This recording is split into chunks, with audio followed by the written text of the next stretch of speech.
I want to talk a little bit about some of the things that I wish I could go back in time and tell my younger self.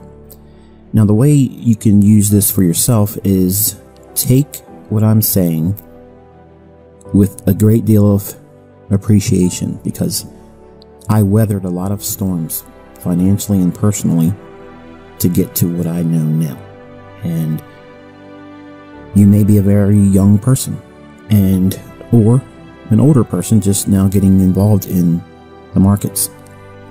You're going to have the same growing pains that everyone else has. And some of these things are going to be things you probably read in books, heard other people talk about, but I'm going to give you my personal spin on some of them and how it applied to me. So it's kind of like a little bit of a little history book of what I was plagued with in my first 6 years. The first 6 years of my trading development is plagued with everything you could have possibly done wrong. And I want to kind of like use this discussion to kind of like go through some of the major hurdles that I had. And again, since I have children, adult children now, they can hopefully listen to this and mine the experience portion of it. Because a lot of the things that I've put on my YouTube channel and I've taught over the years, it's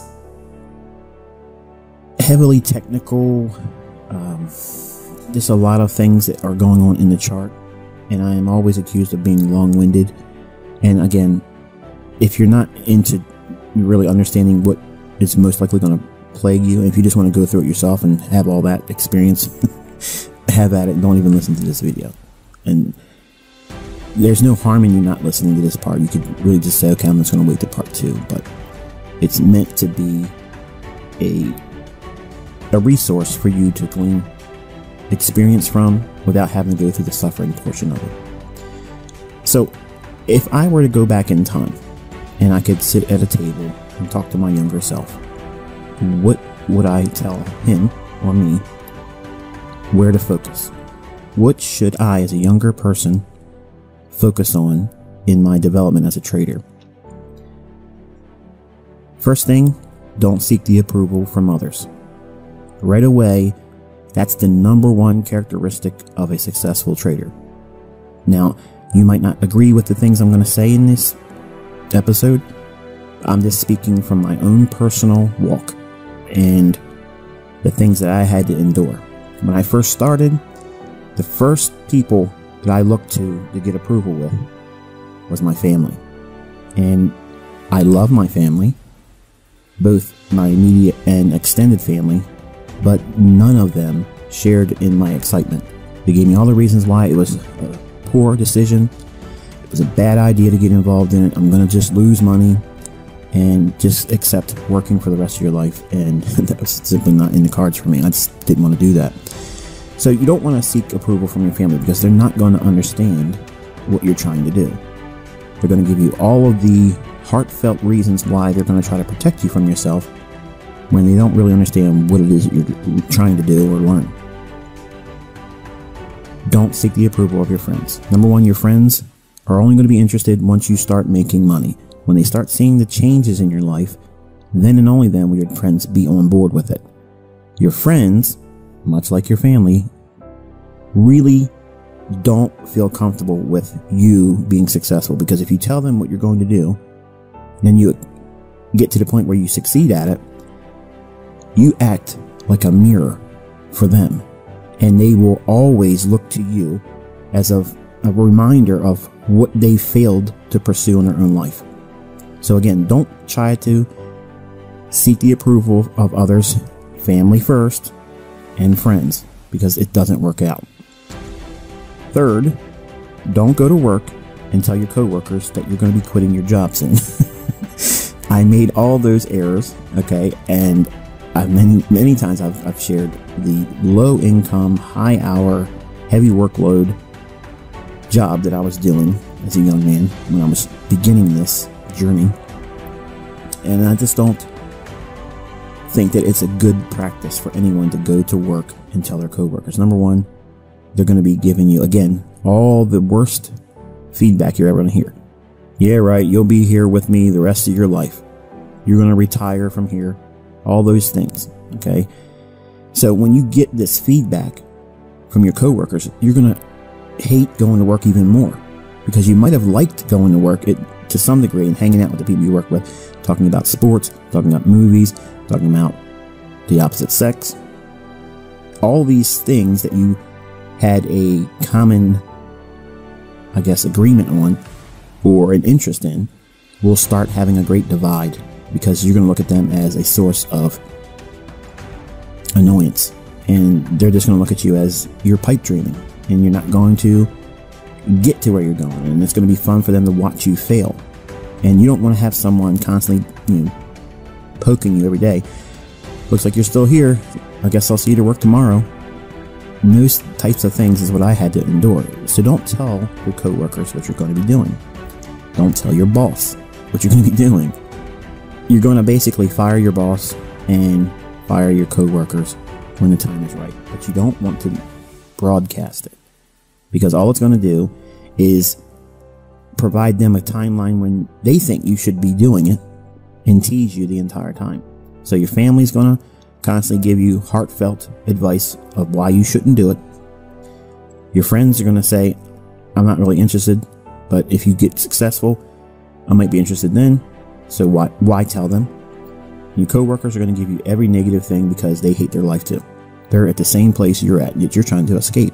So why would you want them to, pump you up?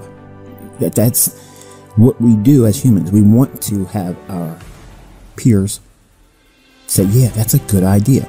But how many times in your life have you ever had that experience? I can tell you, unless it was my 5th grade teacher, Mr. Lorber, or it was my uncle that talked to me about commodities when I was 16 years old and taught me about narrow sideways channels and 1, 2, 3 tops and bottoms and head and shoulders, all those bull flags and things. At 16 years old, I was looking at it and it was going in one ear and out the other. Okay, so when you tell all your family, your friends, and your coworkers, that's what's happening. And they're not going to say, you know what, that's brilliant. I wish I would have thought of that. That's the reaction you're expecting, right? It never works out that way. But yet we all do it as humans. We want to have that's a good idea response, and it never comes. So what does it do? It causes deflation. You don't want to be around these people, because now you're like, I wish I would have never said anything. But once you put it out there, it's done. And lastly, strangers. As a young man, when I was doing my job, I would finish off, filling up the candy machines and the soda machines and coffee machines and such. And I used to do a vending route. And I did a long day, 13 hours or so. And during my route, I felt this unreasonable desire to tell other people that I don't even know, yeah, I'm looking at a market, I hope it goes up, and blah, blah, blah. What? They're looking at, what are you talking to me about that for? So when you tell strangers, or if you meet someone in the pub, okay, or you're at a club, or, well, right now it's hard to go to those places right now because of all the things that's being impacted by the illness that's being spread around. The social circles, when you run into people, they'll ask you, hey, so what do you do with yourself? That's not the invitation to say, well, I'm looking to start trading commodities. They're going to be like, what? Yeah, I'm trading the foreign exchange market. Right away, they're going to be like, what is that? And that's what you want them to ask you. And then when you start talking about it, they're like, oh yeah, that's like the stock market. Yeah, not interested.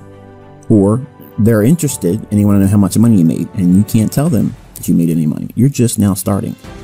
So really, you're a startup and they're not really interested in the conversation anymore. So you're not going to get that feedback, again, what you're looking for. So don't seek the approval from others. You have to pursue this on your own steam, your own energy.